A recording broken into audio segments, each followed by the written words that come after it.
Whatever gift or calling that Yah entrusts to us is to call us to servanthood, not to lordship.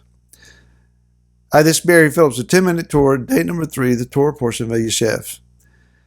Let's stay in chapter 37 of Bereshit, just a day longer. I know we have gone through a lot in this chapter, but there is a lot in this chapter. In the book of Proverbs, chapter number 18, verse 16, a verse that my friend Mike Clayton quotes quite often, a man's gift makes room for him and brings him before great men. Now let's read that again.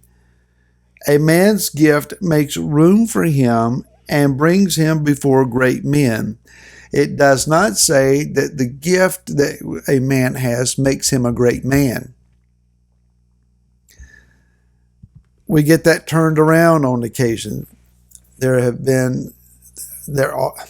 is a long line of individuals over the history of those that are involved in ministry, let's put it in that context, who were readily identified as being, quote unquote, anointed of Yah. While the gift may have indeed been there,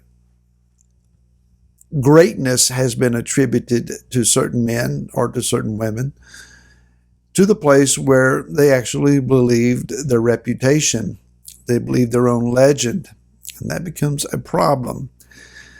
And so we have here in chapter 37 a 17-year-old kid. Most of us would like to go back to being 17 in some qualities: youthful zeal, some energy, freedom of bodily pain, and all of that kind of thing. But I don't want to go back to the maturity that I had at age 17. I'd like to retain whatever knowledge and experience and understanding of real life that I have at this point, and there's still much to learn. 17 says a lot of things. Wisdom is not necessarily one of them. So Joseph has an ability, this calling, this status that has been given to him. Yah's hand is upon him. He is going to be instrumental in the formation of the nation of Israel in a dramatic, powerful way. In the previous chapter, we see the chiefs of Esau that have been listed in full detail.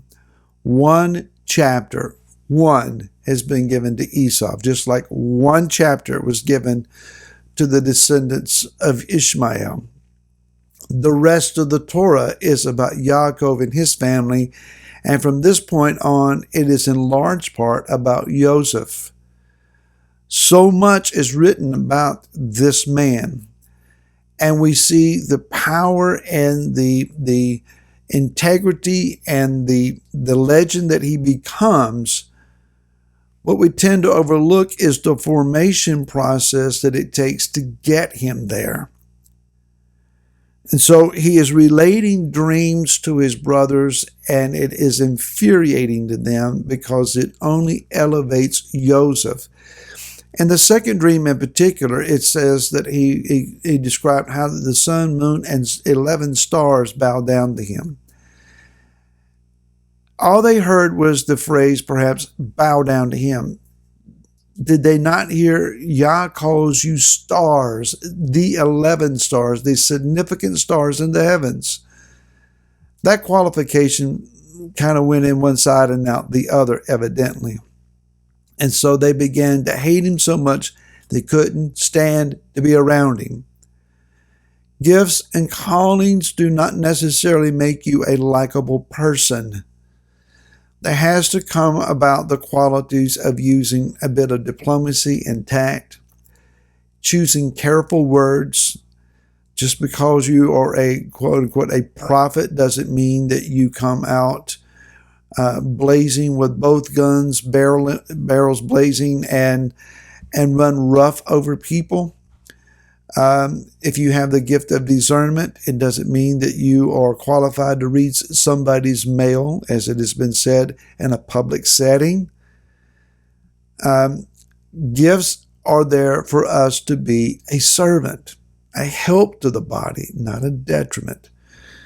And so as we see the story unfold, Yaakov sends Joseph out to find his brothers. Maybe that wasn't the wisest of moves, but Yaakov evidently is oblivious to this family dysfunction issue, or doesn't think it's going to be a problem. It says that he sent him out of the valley of Hebron. Hebron is on a mountain. So it's out of the depths of Hebron. That is out of perhaps the cave of Machpelah that is at Hebron, out of the root of the patriarchs.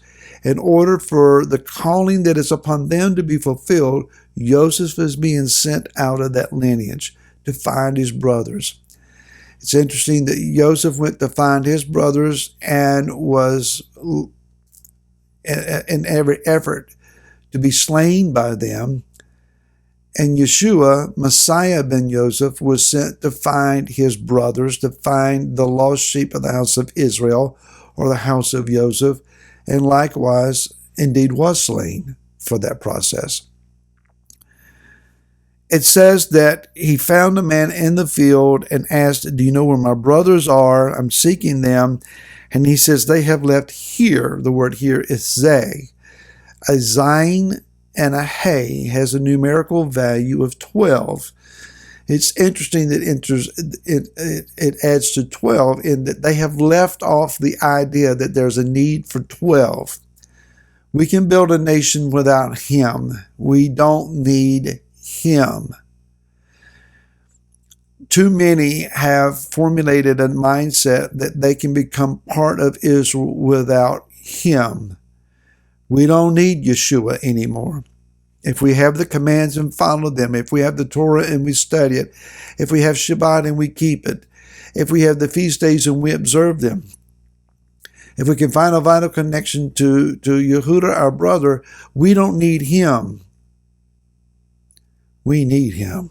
We must have Yeshua.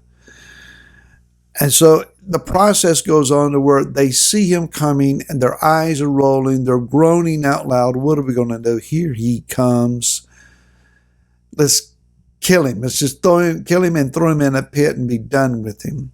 Reuben says, let's put him in the pit and just see what happens. If he dies, he dies. But let's not shed his blood. Yehuda they have put Joseph in the pit. He's screaming, he's crying. What are you doing? Come on, guys, let me out. This isn't good. I'm scared down here. It's dark down here. The rabbis say that there were serpents and scorpions down there. It was a place of no water. He's confused, doesn't understand what's going on. And they go up on a mountainside in Dothan, which is a hill area between Jenin and Afula, and have lunch. And from this elevated vantage point, they see a caravan of Ishmaelites coming. And Yehuda says, let's sell him. Let somebody else deal with him. Get him out of town. And we go back to Dad and legitimately say, we don't know what happened to him. Before they could get to the pit, it says that in verse 28, Midianite traders, passed by. They pulled Joseph up and lifting him out of the pit, and Midianite traders sold him to the Ishmaelites for 20 pieces of silver, and they took Joseph to Mitzrayim. Joseph's brothers evidently didn't personally sell him. Midianite traders did. But they were complicit. They created the situation where he was sold out. There are those that deny Yeshua. We may not have caused him to deny Yeshua. We may not have personally told him to do so, but they did. Are we complicit? Is our presentation of Yeshua offensive? Is it obnoxious? Is it arrogant to a place where we turn people off from following him? I don't want to be complicit in anybody denying Yeshua. I want to attract them to him because we need him. We'll see you again tomorrow. Until then, shalom.